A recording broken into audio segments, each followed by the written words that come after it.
Okay, my floor is a mess. We were cleaning out some of my father-in-law's things.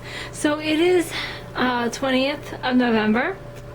Yesterday was my eldest brother-in-law's birthday, so happy birthday, Greg. Sorry I missed it. Thursday is Thanksgiving. And Friday is an old co-worker's birthday, so happy. And she actually has the same name as me, so it's kind of weird. So happy birthday, Carrie. And on Saturday, it would have been my mom's birthday. So happy birthday, Mom. First birthday in heaven.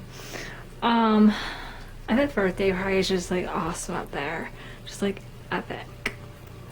So, I was thinking, like, I know it's Monday and I don't usually film on a Monday, but I was thinking to myself, like, what I wanted to. I was thinking this week a lot about, and last week, this whole weekend, I was really thinking about, legacies. And,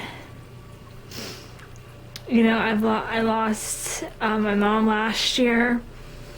And I lost my father-in-law this year, and it's just like I was thinking about what legacies they left behind, and what is a legacy that I want to leave behind. I have 3 nieces, 19, 13, and almost 7, and I have 2 nephews, 10 and 1, and I'm just thinking, what kind of legacy am I going to leave them? What kind of legacy am I going to leave my kids?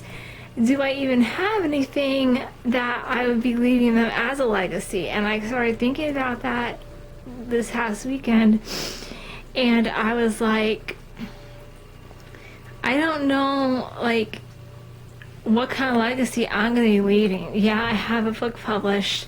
To me, that's not enough of a legacy. I want, when someone thinks about me years down the road, when I'm already celebrating in heaven, when I'm celebrating my first birthday with the Lord, I don't want people to look back on me and say, well, she left us nothing, who cares? I want them to be like, you know, she might not have left us money, but look at how much of a legacy she left us. Look how much she loved her nieces. Look how much she loved her nephews.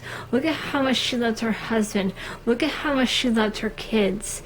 And I want my legacy to be a legacy of love and godly works. I don't want my legacy to be like, oh, well, you can tell she hated her kids, or look, she hated her nieces and nephews, she left them nothing. I want them to be able to say, she may not have left me money or things, but she left me love, and a love of God, and a love of people. And that's what I want my legacy to be. And I thought back on my mom, and the legacy that she left me was a legacy of love. Because I know how much she loved me. I know how much she wanted to see me grow up more, but, you know, God said, it's time for you to go. And my father-in-law, I never knew how much he loved me till he was very close to the end. The last day I spent with him, because I couldn't watch him die like I watched my mom deteriorate. I just couldn't do that. When I got from him, he said, "Hi, Carrie, how's it going?" And it was hard for him to speak because he was having trouble breathing. And I said, "It's going great, Dad." And the one thing that he said to me that I will remember for the rest of my life, we were sitting in there, and I was trying really hard that moment not to cry then too, because it was so hard to watch him be in so much pain and have so much trouble breathing. And he said, "My 3 girlfriends are in this room, And in that room was my mother-in-law, my sister-in-law, and me, and to be included in that was just amazing. And he said, I love all my girls. And that was the first and only time I ever heard him say my girls were included me, and I knew that it included me. He might have included me other times, but I don't remember. It's the only time I can ever remember him saying my girls, and I knew that it included me. He might have said it other times that I didn't know if it included me. This time I knew it included me.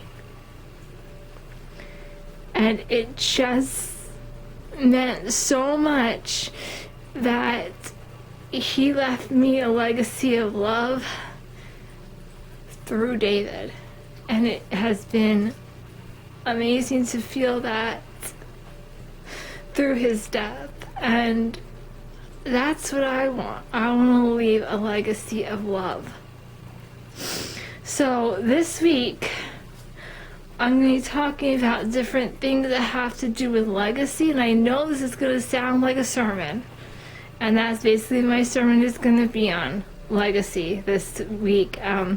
Usually we're just going through the Bible, and since we've gotten to the heritage part, and it's going to be Thanksgiving this week, is going to be the service after Thanksgiving, I'm going to be talking about legacies. Maybe not this week, but because I have to research a little bit into the Bible. I want to find like 3 definitions in the Bible of legacy.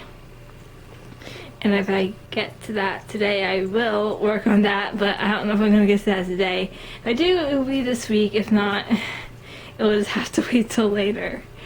But yes, legacy is going to be a big part of this week's videos because I think it's important for us to think about, while we're still alive, what kind of legacy we want to leave for our kids, for our nieces, our nephews, our families. What kind of legacy do we want to give them, and what legacy do we want to leave behind for them?